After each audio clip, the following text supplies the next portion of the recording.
What's going on, everyone? Welcome into another special edition of Final Whistle. As always, I'm your host, Blaine Spencer. I have the pleasure today speaking with Cleveland Indians pitcher Shane McCarthy. Shane McCarthy, thanks for coming on and taking the time out of your day to speak with me and talk some baseball. Yeah, you got it, Blaine. Thanks for having me. Of course. Shane, we're going to start off with coming out of high school. You're a New Jersey product, Fairhaven, Rumson area. You ended up committing to Seton Hall University. Was playing close to home and having your support base around you a huge factor of why you decided to go with the Pirates for your decision? It was a big part of my decision. I also knew the pitching coach, Phil Condary, really well and learned all about the Coach Shepard and, the huge tradition that the Shepard family had on Seton Hall baseball. So like you said, having my family close by, playing a competitive schedule at Seton Hall, having the opportunity to develop, and knowing the coaches already was, a great package for me to get to Seton Hall for my freshman year.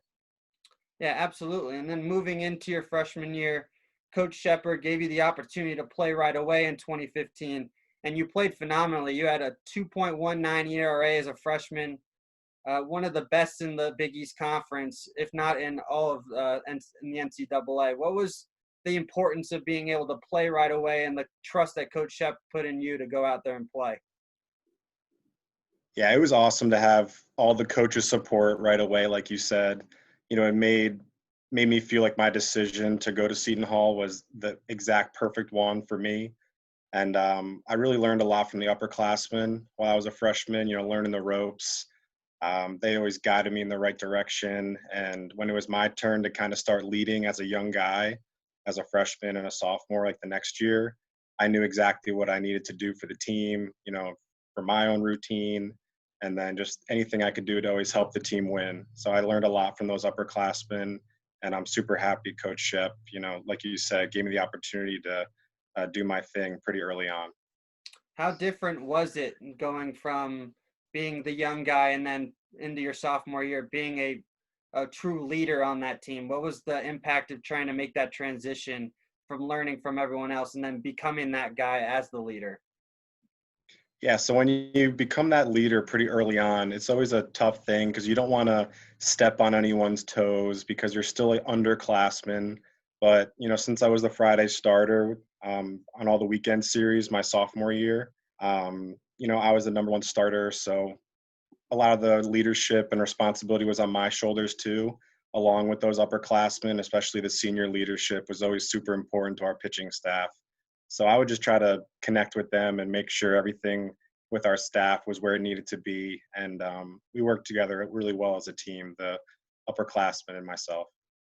Absolutely. And then being a day one starter, what was that like? Was having all that pressure to get that weekend series off to a good note? What was the impact of that going out there as that game one starter, try and give your team a 1-0 lead going into Saturday and Sunday potentially?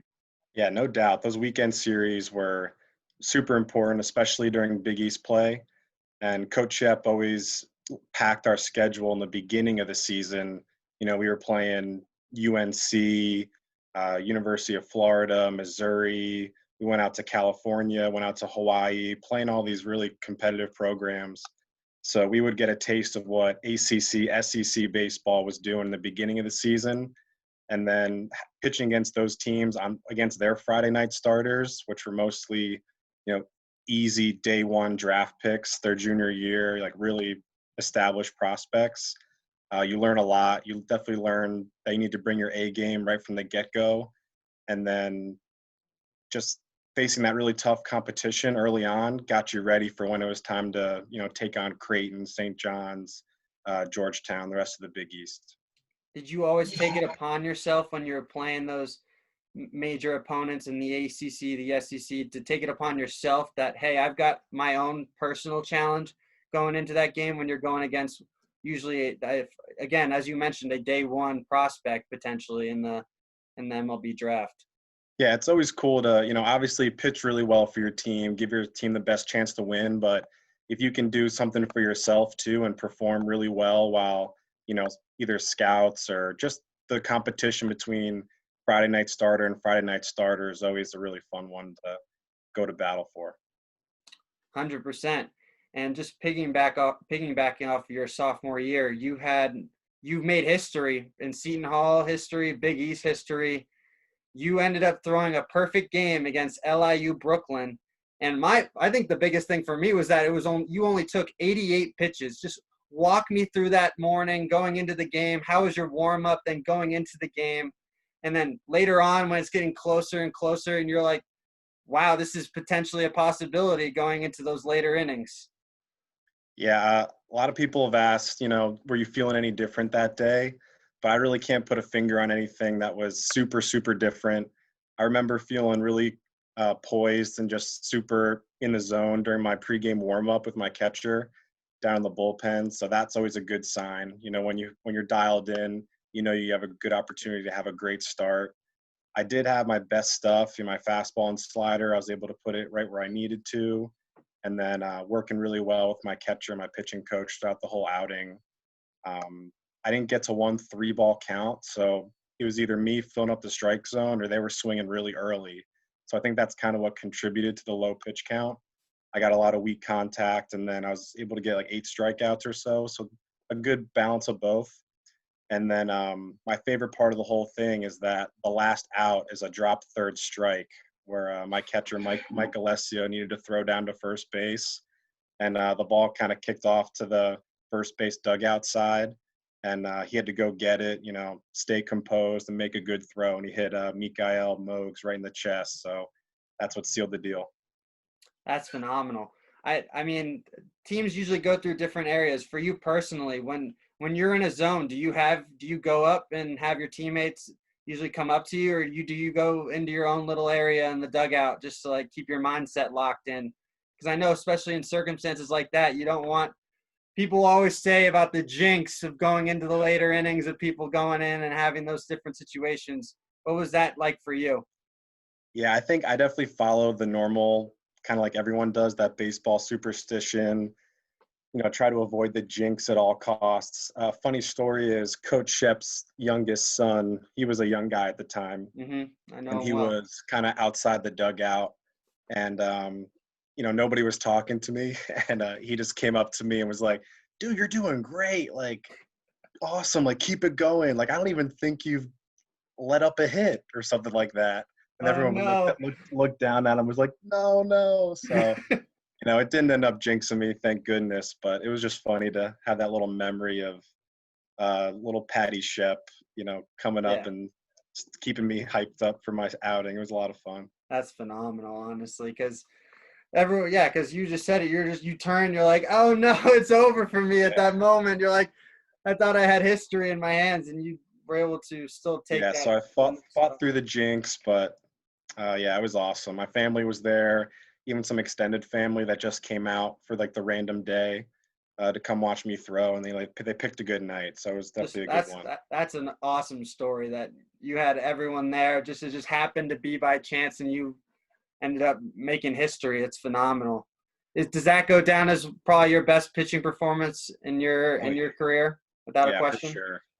Yeah, no doubt, and I hope I can match it or get something close that'll mean the most to me in my pro career. But no doubt, in college, that was my best outing, some of my best memories too. Absolutely. And can you just talk about Coach Shep for a second? I know gotten to know him well working in the athletic department the past couple of years. You know him very well as well. We both know each other very well through the athletic department too. Just tell me who is Coach Shepard to you, and just just dig upon that. Yeah, Coach Shep is an amazing coach. His father, Mike Shepard, absolute Seton Hall legend. He was the coach before Coach Shep, so he learned all of his tricks, all of his, knowledge of coaching and leadership from him. And he plays a huge role in the development of the Seton Hall baseball players and kind of just the tradition that we always hold on to. Coach Shep, like you said, gave me an opportunity really early in my college career. So he wasn't afraid to play freshmen or underclassmen over an upperclassman if they were getting the job done. So I really always appreciated that about him. And he would come to every single one of our morning lifts at 5 in the morning, living 35, 40 minutes away. Like he was all in on being a Seton Hall Pirate and especially being a part of our really important and close-knit team. So, he was always there for you. I remember great memories of just going to talk to him in the office, not even always just player to coach, but just man to man too. And, he's always like a father figure to those who want him to be. And definitely made the right choice going to Seton Hall and getting to play for Coach Shep. Absolutely. And I know personally those 5 a.m. morning lifts because I had to be in the building by 6 to make sure everything was going all right. Yeah. I remember those well. But let's transition to your junior year. You ended up getting drafted in the 18th round by the St. Louis Cardinals. And then you ended up actually deciding to go back to school for your senior season. What was the ultimate factor of ending up coming back to school? Yeah, so there's definitely a pretty interesting story about my junior year. I was just coming off playing a summer in the Cape Cod League where I did really well. I was an all-star, so I was getting a lot of attention from scouts, and I think it really got to me too. I wasn't ready for all that attention, all that extra pressure at the time. And I had all 30 teams like wanting to take meetings, and I was filling out all this paperwork for everybody. They were really taking a deep dive, trying to get to know me. And I think it impacted my performance, just that level of pressure. Like I said, I really wasn't ready for it.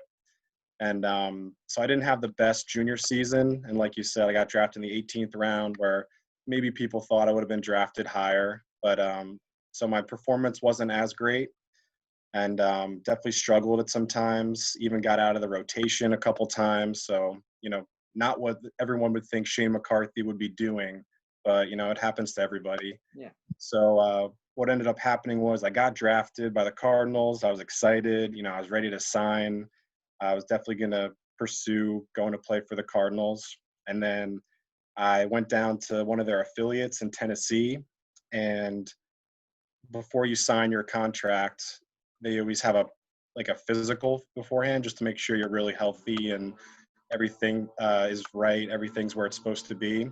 And what happened was I ended up failing my physical because I had a loose body, like this little small piece of bone floating around in my right elbow. And they wouldn't sign me regardless. Like they wouldn't have the surgery and sign me regardless. So I guess they missed out.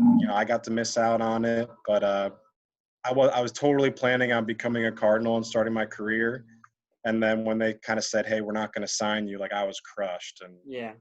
I just went. They sent me back home from there. They said, "Hey, we know you still have senior year eligibility, so we don't want to, mess it up to where you can't even go back for your senior year." So they sent me back. I was like a pro pitcher with the Cardinals for like 2 days, kind of, and then Wow. so I went back to Seton Hall, had as good of a senior year as I could, and then so happy to be with the Indians now because they're an amazing organization. Yeah, so just tell me more about what was the actual injury that you had to have with the bone? I know you said you had to have a surgery. Yeah. What was the whole issue and the whole recovery process with that?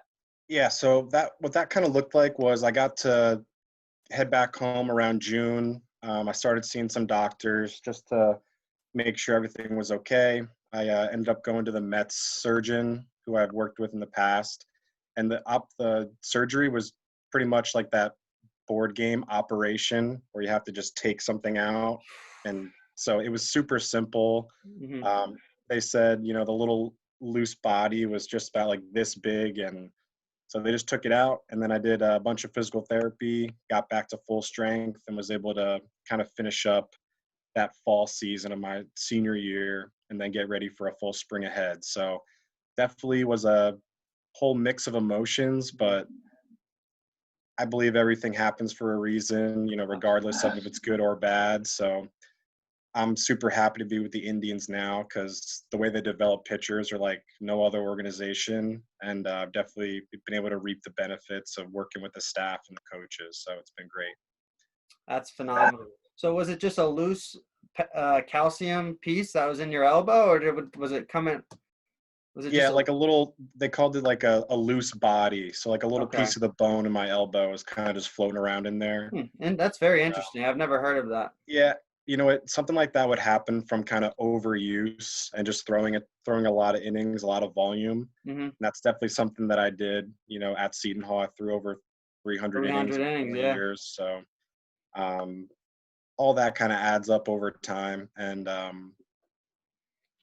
can't say I could have avoided it in any way. Hmm. I did pitch a lot my sophomore year and then a full summer season. So maybe I could have taken a couple innings off that workload, but I didn't know any better at the time, and I was just trying to be the best pitcher I could be for the Seton Hall.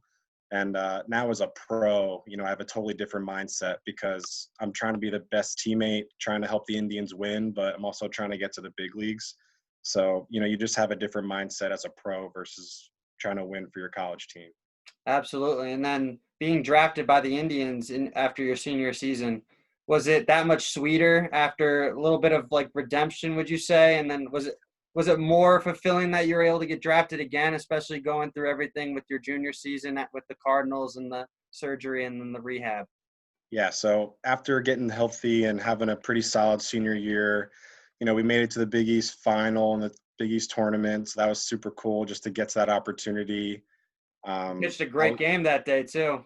yeah, we all my whole staff, like we all did great. It was just St. John's had an ace that they were kind of holding on to, and then we just ran out of arms Mhm. because we had to play from the losers bracket to get into that final game. So we were playing extra games that the other teams had to buy for. And just getting to that point, the team hadn't been there ever since I was there, and probably a couple years before too. So we always made it to the tournament, but sometimes we went 0-2 and got bounced early.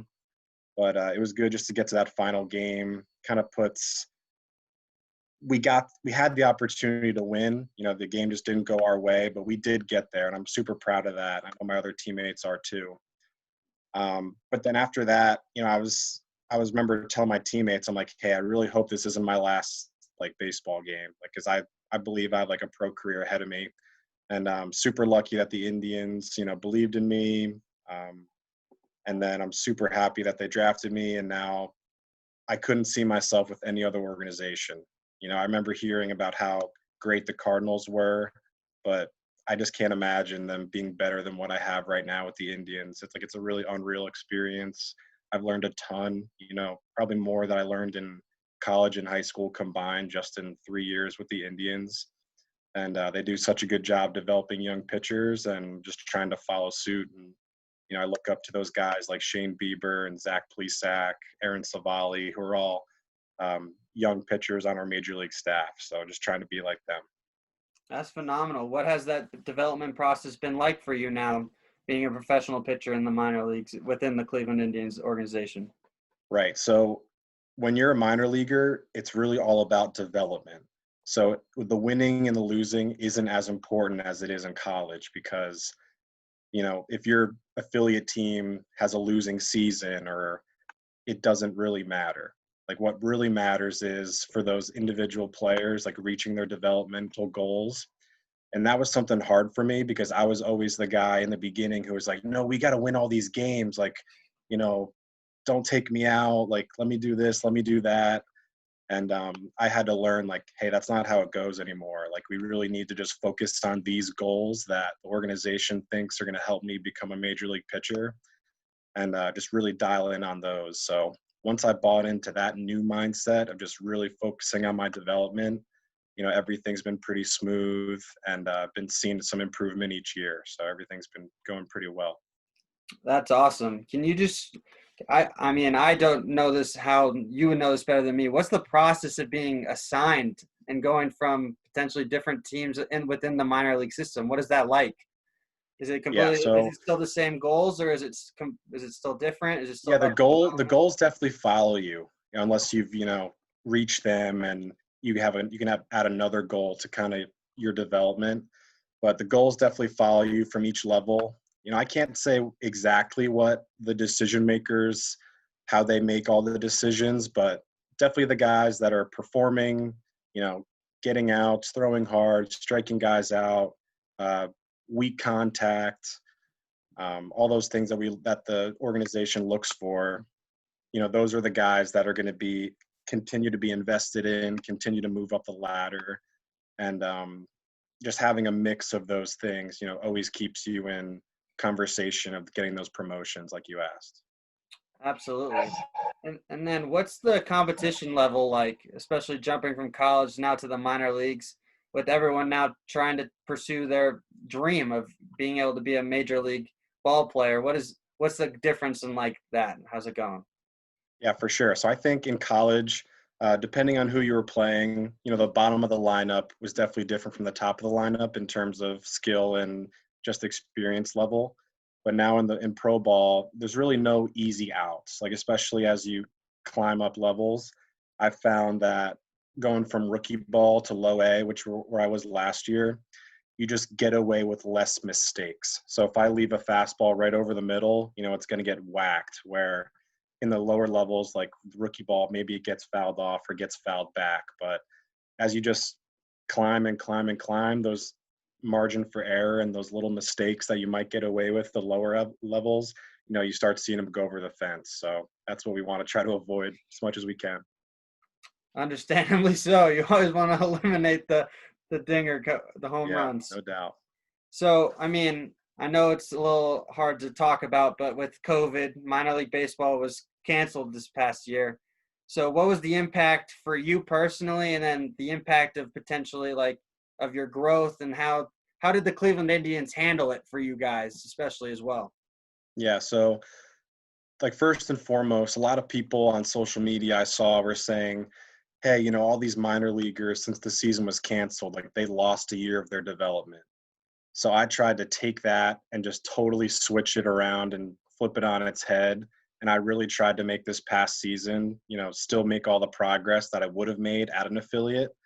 So I was, sticking to a pretty routine training, a lot of lifting, getting all my throwing in, just connecting with people that are around in this area to throw live at bats to them, like simulating games. And I was able to work closely with the Indians coaches too. We would do Zoom calls, 3, 4 times a week, um, always going over video, going over different things, always learning some stuff. We called it remote coaching, and just really trying to continue that development process. Where I know other teams, with like other friends that I have who play for other organizations, they didn't really do so much of those Zoom calls. They didn't really have the staff reaching out as often as the Indians were. So that's how I know I'm in a good spot, because the Indians really have all their fuel in their organization is from development. We're not a team with a huge spending, kind of like the Yankees, Dodgers, other teams that you'll hear about. We really develop from within. So they really doubled down and put a lot of resources into the minor league development. And, I could see that throughout the whole year. Always talking to my pitching coaches, some of the other coordinators, strength coaches, medical staff, everybody was always in contact. And then that kind of led me to getting invited to instructional league uh, at the end of October and all throughout November. And that was just a group of 55 guys. So, we have a lot of minor leaguers, and then getting invited to that definitely made all that work that I put in throughout the whole year worth it. And that was at our spring training site in Goodyear, Arizona. So familiar place and just good to be back competing. We were able to do a lot of scrimmages with the Cincinnati Reds that are right down the road. So we got some like a game like environment that I didn't have the whole summer. So just really good to feel good to put some cleats and some baseball pants back on and go compete and continue to improve and develop. And just I'm assuming just being able to, it helped you focus more on what you were working on and see what the growth was like, especially through from year 2 to year 3, right? Oh yeah, for sure. And the Indians do such a good job of, really gathering a lot of data and making everything objective. So you see the numbers growing. You see, you know, faster fastballs, you see you lifting more weights. Like it's really easy to see the progress that you're making, and you don't have to question yourself and say, "Hey, am I improving, or what's Mhm. going on?" But they do such a good job of laying out, "Hey, this is where you're at right now. This is where we'd like you to be. This is how we're going to get there." So they do a really good job of, always pushing us and keeping us motivated towards our development. That's phenomenal. And just my last question is, what was your main focal point throughout this upcoming season? What was the biggest thing that you wanted to improve on going into hopefully into spring training this season? Right. So going into spring training, all I wanted to do was really stay healthy and have a full healthy season, 140 games or whatever a full season is these days. Because the year before I was out for 2 months. So I was really focusing on trying to have a full healthy season, not missing a start.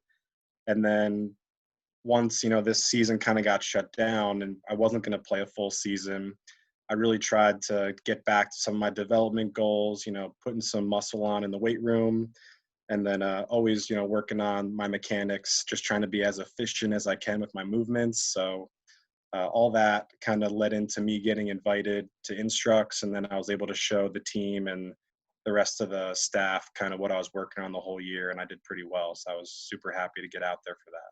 That's phenomenal. And then for 2021, where do you want to be? Where does Shane McCarthy want to be at the end of 2021? This past year, I was kind of slated to go to the high A affiliate. So I was going to get the promotion, move up the next run.